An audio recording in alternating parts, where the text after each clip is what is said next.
yang baik. Salam sehat. Tetap mentaati protokol kesehatan. Jangan lupa memakai masker.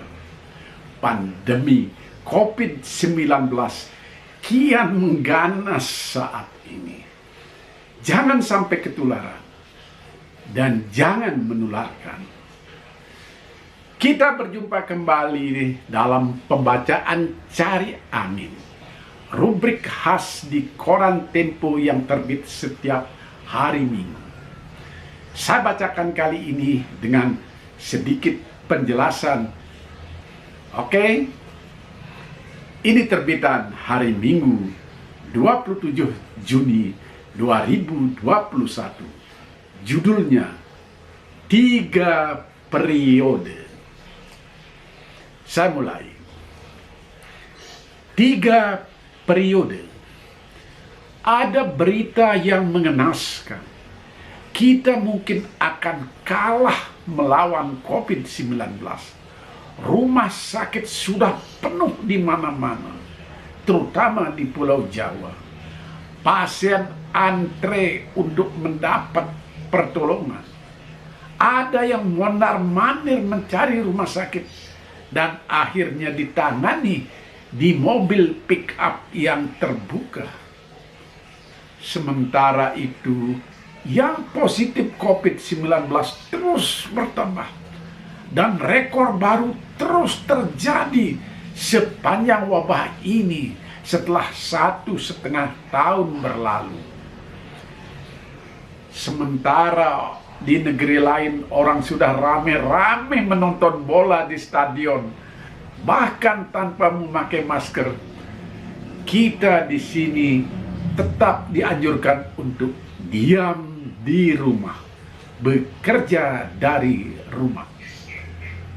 Bahkan bekerja dari Bali, work from Bali, sudah tidak ada gemanya lagi, karena justru dianggap bisa membawa virus lebih banyak ke Bali. Ini tentu berita yang sangat serius.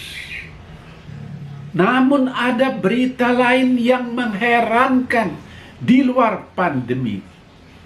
Wacana untuk mengamandemen kelima Undang-Undang Dasar 1945 dengan mengubah pasal jabatan presiden, yakni pasal 7 Undang-Undang Dasar 1945 amandemen yang pertama. Bunyinya, Presiden dan Wakil Presiden memegang jabatannya selama masa 5 tahun dan sesudahnya dapat dipilih kembali dalam jabatan yang sama hanya untuk 1 masa jabatan. Ini adalah buah dari reformasi yang dinilai begitu gemilang. Pasal ini mau diganti.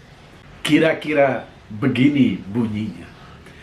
Presiden dan Wakil Presiden memegang jabatannya selama 5 tahun dan sesudahnya dapat dipilih kembali dalam jabatan yang sama untuk sebanyaknya 2 kali masa jabatan. Artinya apa? Presiden dan Wakil Presiden bisa menjabat sampai 3 periode. Nah, apakah berita ini sesuatu yang serius?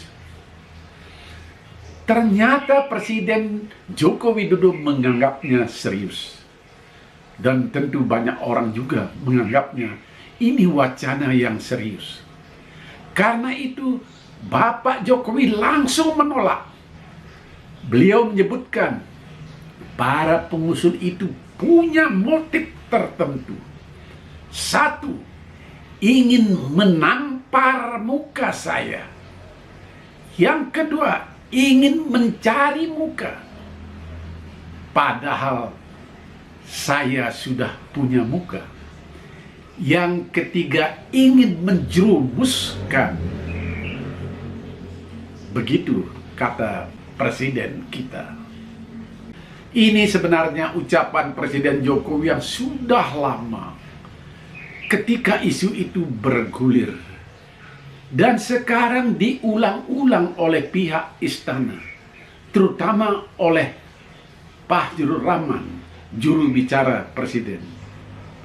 Bang Fajrul ini sebentar lagi konon menurut berita akan menjadi duta besar di salah satu benua Eropa. Nah, jika ini berita yang serius dan andai kata menjadi kenyataan dalam sidang Majelis Permusyawaratan Rakyat, lalu mau dipraktekkan saat pemilihan presiden pada 2024, Jokowi sebenarnya bisa menolak untuk dicalonkan. Mudah sekali agar mukanya tidak tertampar, yakni menolak tawaran dicalonkan kembali. Anggap saja 3 periode itu bukan untuk dirinya, bukan untuk Jokowi. Tapi masalahnya, menurut berita yang terkini, memang 3 periode itu jelas-jelas dimaksudkan untuk Jokowi. Jadi sesuatu yang serius banget sebenarnya. Buktinya, ada syukuran Sekretariat Nasional Komunitas Jokpro 2024 yang mengusung Jokowi berpasangan dengan Prabowo Subianto pada Pilpres mendatang. Di komunitas itu ada Muhammad Kodari sebagai penasehat.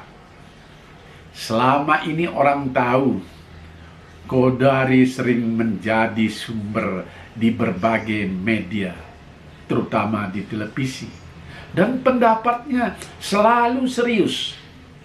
Lembaga survei yang dipimpin Kodari juga lembaga survei yang serius, bukan lembaga survei abal-abal, dan sering jadi rujukan.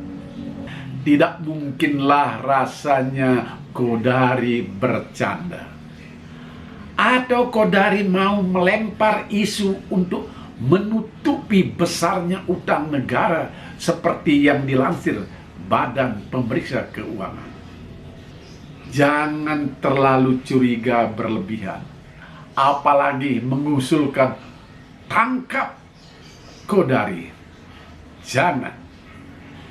Bahkan jangan membuli Kodari. Misalnya dengan mengolok-ngolok menyebut dia terkena COVID-19 dan salah meminum obat cacing untuk melawan wabah. Di banyak lembaga, apalagi di masyarakat adat, memperpanjang masa jabatan seseorang menunjukkan bahwa orang itu memang sukses memimpin, sukses membangun secara fisik, dan sukses membangun supaya masyarakat sehat. Selain faktor kesuksesan, belum terlihat ada orang yang siap untuk menggantikannya. Bahwa ada aturan yang membatasi masa jabatan, itu persoalan yang kecil. Tinggal aturannya yang diubah. Dan mengubah aturannya itu juga disediakan ruang. Karena setiap aturan ada poin yang menyebut aturan itu bisa diubah jika diperlukan. Undang-Undang Dasar 1945 juga punya aturan seperti itu. Punya pasal-pasal yang membuat konstitusi negara itu bisa diubah. Buktinya, Undang-Undang Dasar 1945 yang sekarang ini sudah 4 kali diamandemen. Jadi kalau ada tokoh atau pimpinan partai menyebutkan presiden 3 periode melanggar konstitusi, itu juga salah besar. Tidak ada yang dilanggar. kalau konstitusinya sudah diubah sebelumnya. Bahkan tokoh yang menolak jabatannya diperpanjang, kemudian berbalik menerimanya. Kayaknya banyak pejabat negara yang berubah pikiran seperti itu. Sebenarnya juga tidak perlu merasa tertampar mukanya. Justru sebaliknya, dia bisa menjadi seolah-olah penyelamat setelah dia mengatakan bersedia menerima amanah yang dipercayakan rakyat. Dulu sekali, saya tak usah sebutkan kapan, orang sudah tahu semua. Ada pejabat yang dengan mudah merendahkan dirinya dengan menyebutkan kalimat seperti ini. Kalau rakyat menghendakinya, ya saya siap berkorban demi bangsa dan negara. Luar biasa. Jabatan baru yang diperpanjang itu seolah-olah korban. Masalahnya, siapakah rakyat yang menghendaki itu? Siapakah yang mewakili rakyat yang menyebutkan rakyat menghendaki itu? Pertanyaan begini penting, tetapi tak akan kunjung selesai dijawab. Seperti halnya wabah COVID-19 ini tak kunjung reda. Jadi ketimbang bertanya begitu, kita lebih baik serius mencari solusi. Bagaimana menciptakan sistem yang baik untuk memonitor kehendak rakyat. Apakah partai-partai yang ada sekarang ini betul-betul berakar di rakyat?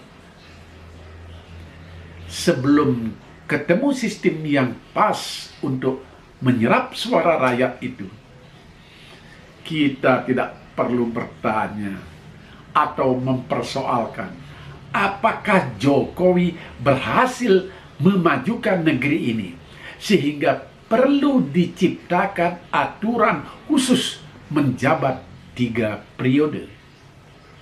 Kalau misalnya katakanlah negeri ini semakin maju di tangan Jokowi, di bidang apanya yang maju? Itu harus disebutkan. Lalu di bidang apanya yang tidak maju juga sebaiknya diuraikan agar kita bisa menakar-nakar. Utang kita semakin memprihatinkan sebagaimana pernyataan Badan Pemeriksa Keuangan. Jangan-jangan kita tidak sanggup membayar utang itu. Pandemi semakin sulit dilandaikan.